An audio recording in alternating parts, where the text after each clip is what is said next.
Hey YouTube, it's your boy Magnificent. Today we're changing the alternator in a 2018 Pacifica. If the following's ever happened to you, this is the video for you. Driving and the dash says it's gonna power down and it just randomly powers down. While maybe it's having this freaky demonic windshield wipers going on and off, the speedometer is doing this, and what's weird about that is the battery's been changed, and I've changed pretty much everything. I'm talking new plugs, which I know not related, cooler, coils. So everything is again pointing to the alternator. Gonna try to get it done in 10 minutes or less if possible. So here's how the process goes. We make the streams louder.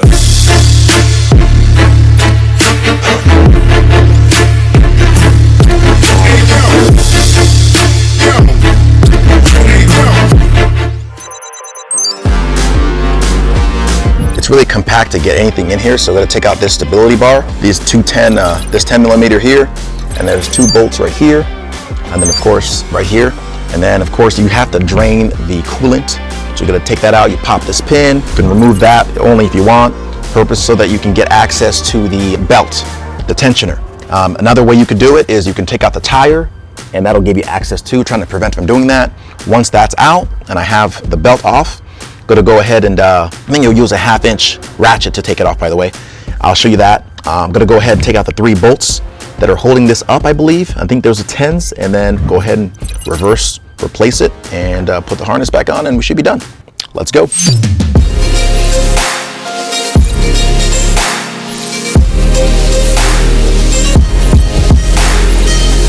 This little curved pliers will come in handy for any tool where you're going to be taking out like hoses, because the clamps are just a pain. You can get one at Harbor Freight for pretty cheap. I'm just going to go ahead and remove that bad boy. You could do that, or you can just get, what do you call it? Using these this little hook thing. This tool's come in really handy. Definitely something that's good to have in your toolbox. So just grab, pull up, and notice she is up. See if you can zoom in there. All right, so now that she's up, you could just, notice I'm gonna just wiggle. You could wiggle this off if you wanted, see? Or you can just take off the clamp. I think that one is the easier way to go. I got a little something underneath of the grab to catch it. And make sure you catch that stuff with something, guys, because if you just let it drain, pets can see it as some kind of sweets and lick it up, and then they die. So let's show some care about other people's belongings or family members. All right, so drain for about, I don't know, 30 seconds, and then most of it was gone. I just simply routed it so it can be wedged, and I'm gonna go ahead and go to the tensioner. All right, just so you see where the tensioner is, that little silver thing that I'm kind of pointing to down there.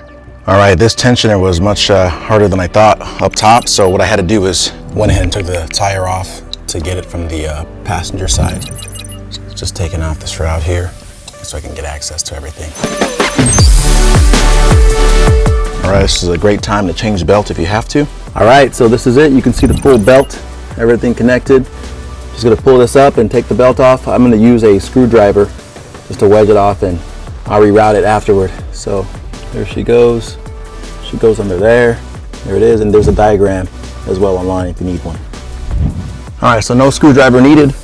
Just use one hand, wedge this, and just pull it, literally pull out on this, and it'll take it off. So I'll do that now. Can't do it with one hand. All right, while I'm here, go ahead and remove this 13 mil right here. I'll remove the 2 from the other side, and I'll be able to get the harness, take it out. I got that small, just 3 different versions of it, just to be able to help me get this thing done. You'll use one just to kind of see how I kind of put that in there. And then that curved pliers, it's helpful to be able to get the wiring harness separated from the alternator. You just kind of wiggle like I was just showing you. Just take a look. I mean, I'm just trying to get you a good angle of what I'm going to be looking at. So yeah, that little spot right there I'm pointing at, it's the harness. You pop that little piece off, and then you'll see a little black little harness there that I'm pointing at or trying to point to. That's the one. All right, so here's a better look of that harness. Not that big a deal, but you don't want to pop it off. It's just hard to get to with your fingers. So just trying to move it so you can see, you know, for those that haven't done it before. I know I get the feeling of not wanting to mess up, so that's the reason I'm doing this. Check it out. All right, there it is. So that little harness, you got to kind of press in the right place. So first move that red thing, move it out of the way, move it back to release it. And then you just kind of press down and it'll come out. So what I'm using is that flathead screwdriver to press down on it. That's how I was able to get it out. And so now I'm getting my fingers, now that it's out, and look at my fingers kind of moving. I'm pressing, boom, pops right off. Not too hard.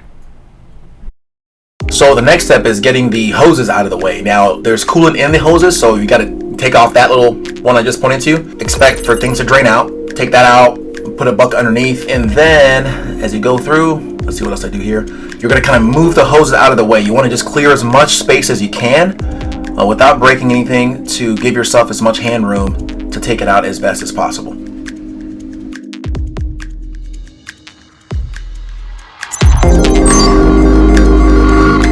So one thing you'll notice, once you take it off, try to pull it out, it's stuck.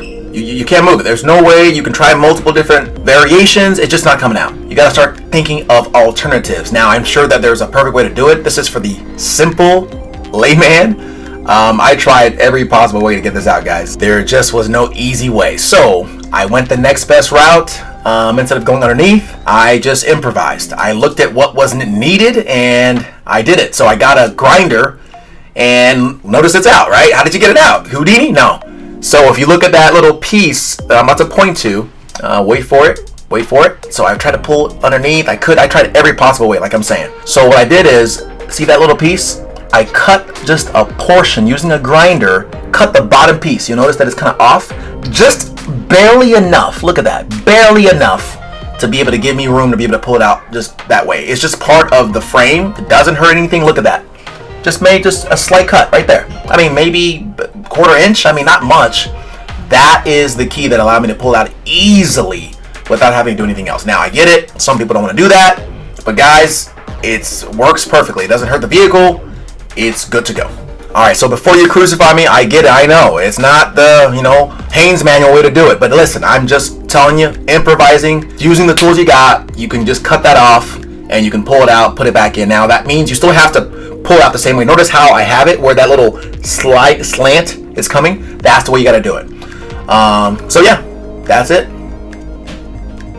Now I'm just showing you the exact position in which it'll allow me to be able to pull it out, because even with that piece cut off, you still have to have it in the right position. So notice how it is, slant in the right position there, and I just take it out that way. I'm just telling you that's how you do it, right? Boom. Now that you have the piece out, you always want to compare the old with the new to just ensure that the parts are the same. And you're looking at them, they are exact. Now the difference here, of course, sometimes the new pieces come with a new a new nut. You may want to use the old nut, or you might want to stick with the new nut. It's your call. But just make sure that they are the same. Now, when it comes to things that are connected to electricity or any kind of voltage, I normally put dielectric grease on there. So I'm getting that now. I'm going to slap some dye grease on there just to make sure that when the harness goes in, it's good connectivity, prevents corrosion. I say it's better to be safe than sorry.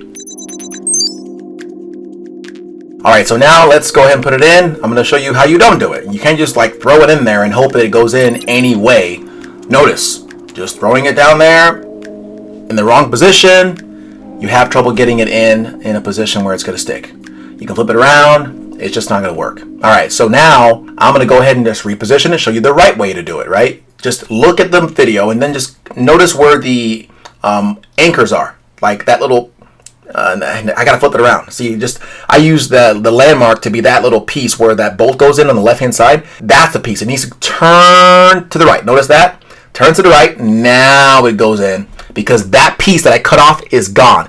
Had I not cut off that little piece from the frame, I would not have been able to do that. So now I put it in that way. I twisted it. Now I'm able to get it in, just as you see right there. Position it as you want, and then next step, go ahead and get the harness connected with the dielectric grease in there. I feel confident that even though the wiring might be old, you can still put it in there no problem.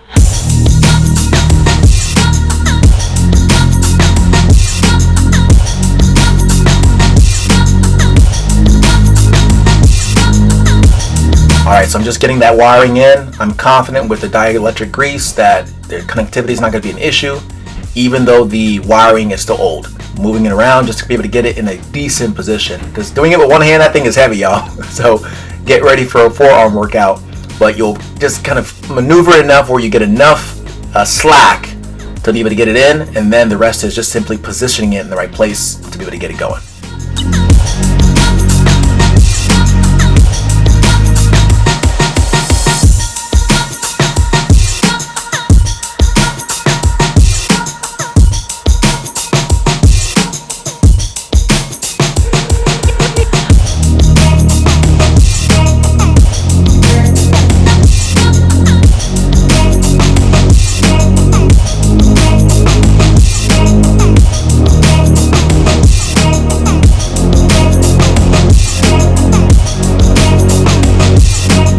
So now that you got the harness in, next step is simply just position it so you can go ahead and get the bolt to secure the alternator, and then the rest is pretty much history.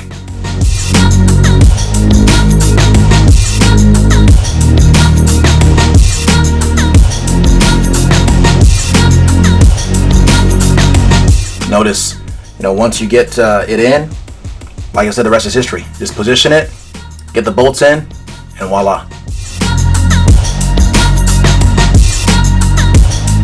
Here's another angle that will help you see, just kind of getting it positioned so that you can put the bolts in the right place.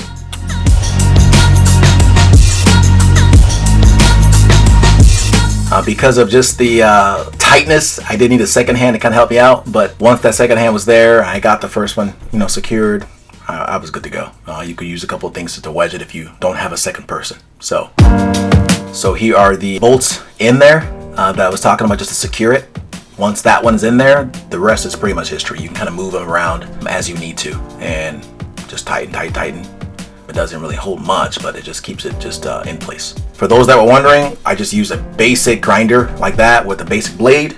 That's all I used to cut it off, guys. It was very simple. Now, when it comes to putting the the belt back, you saw it on my phone. You can go back and rewind if you have to, but you just simply use I think it's a 3/8 ratchet just to release the tension. See, I got that little long breaker bar. You can use that, and then you just simply put it back over, and just as long as you follow the diagram, you can't mess it up. Just kind of just put it in, push, done deal.